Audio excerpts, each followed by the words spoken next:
បាទលោកគ្រូតេតើជាមួយនឹងបញ្ហាសង្គ្រាមដែលបានកើតឡើងនៅក្នុងប្រទេសកម្ពុជារបស់យើងបាទនៅពេលដែលខ្ញុំបើកភ្នែកឡើងបាទភ្ញាក់ពីដំណេកគឺបានមានអារម្មណ៍បាទលែងចង់ធ្វើអ្វីទាំងអស់សូម្បីតែការរៀនសូត្រដែលការពិបាកចិត្តខ្លាំងពេកបាទដូច្នេះតើយើងគួរធ្វើយ៉ាងម៉េចលោកគ្រូបាទគឺមានវិធីបាទលោកគ្រូមានវិធីសាស្ត្រផ្ទាល់ខ្លួនរបស់លោកគ្រូបាទនៅក្នុងការរួមចំណែកដើម្បីកាត់បន្ថយនៅអារម្មណ៍ដូចនេះបាទអញ្ចឹងគឺតកតងជាមួយនឹងបញ្ហាសង្គ្រាមបានមិនថាឡើយតែជាសិស្សនិស្សិតបាទអឺអ្នករាជការបាទឬក៏អ្នកប្រកបរបរទទួលទានផ្សេងបាទនិយាយរួមគ្រប់មជ្ឈដ្ឋានទាំងអស់បាទសូម្បីតែព្រះសង្ឃក៏ព្រះអង្គមានព្រះតីខ្វល់ខ្វាយដែលតកតងជាមួយនឹងរឿងសង្គ្រាមនេះដែរបាទក៏ប៉ុន្តែប្រសិនបើយើងមិនដោយឲ្យចិត្តរបស់យើងបាទងប់ងល់ជ្រុកជ្រុលទៅលើរឿងនេះខ្លាំងពេកអញ្ចឹងវាធ្វើឲ្យថមថយនៅគុណភាពជីវិតរបស់យើងទៅលើការបំពេញកិច្ចការងារទៅតាមតួនាទីរបស់យើងរៀងខ្លួនបាទដូច្នេះដើម្បីកាត់បន្ថយនៅបញ្ហានេះបាទគឺលោកគ្រូប្រើប្រាស់នៅវិធីសាស្ត្រផ្ទាល់បាទគឺយើងត្រូវស្គាល់ឲ្យច្បាស់អំពីតួនាទីរបស់ខ្លួនឯងបាទថាតើយើងជាអ្នកណានៅទីណាកំពុងតែធ្វើអ្វីបាទប្រសិនបើយើងជាសិស្សបាទថាតើកាតព្វកិច្ចជាសិស្សត្រូវធ្វើអ្វីខ្លះបាទគឺត្រូវខិតខំប្រឹងប្រែងរៀនសូត្របាទបើជាគ្រូបង្រៀនដូចជាលោកគ្រូនេះគឺត្រូវតែបំពេញនៅ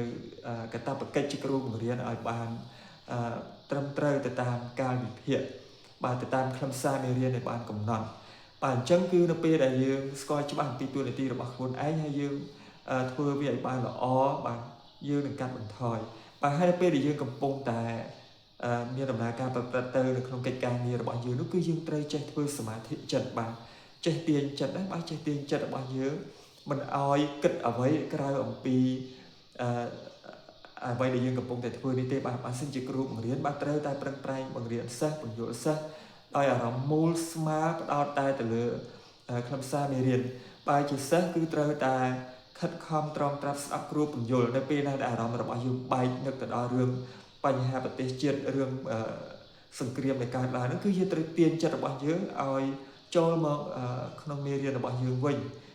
ទៅលើការសិក្សារៀនសូត្រតាមរយៈគ្រូបញ្យល់បាទបើជាអាជីវករបាទគឺត្រូវខិតខំ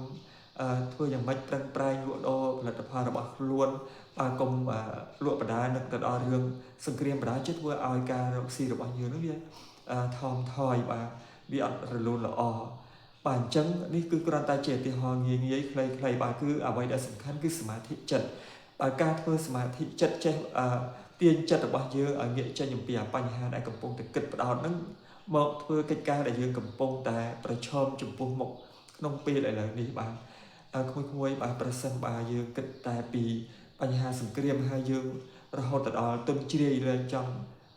រៀនសូត្របាទឬក៏គ្រូបង្រៀនលែងចង់បង្រៀនអាជីវករលែងចង់លក់ដូរអញ្ចឹងវាមិនមែនជាដំណោះស្រាយល្អទេវារឹងរិតតែធ្វើឲ្យបញ្ហា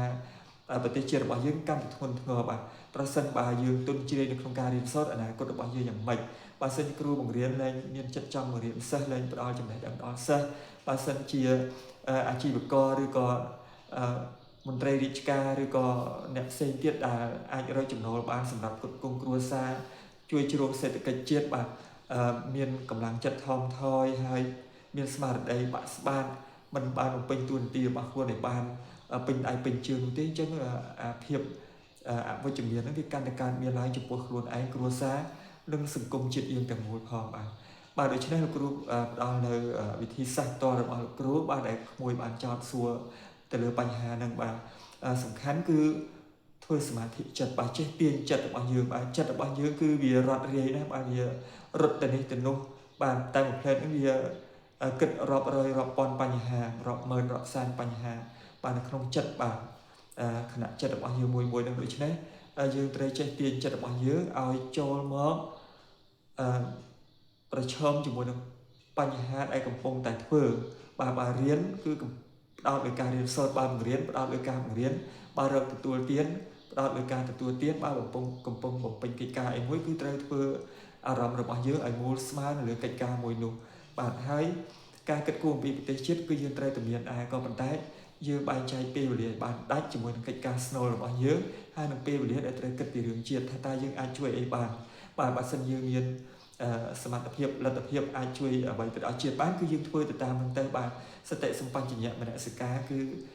អត់ជាស្ដីយើងទេហើយឆ្លើយតបបានទៅនឹងទង្វើសមរម្យទៀតយើងបានបំពេញតួនាទីកតាបកិច្ចក្នុងកិច្ចការងាររបស់យើងផងយើងបានរួមចំណែកជួយជាតិទៅតាមធនធាននិងលទ្ធភាពដែលយើងអាចធ្វើទៅបានផងឲ្យយើងពុំចាំបាច់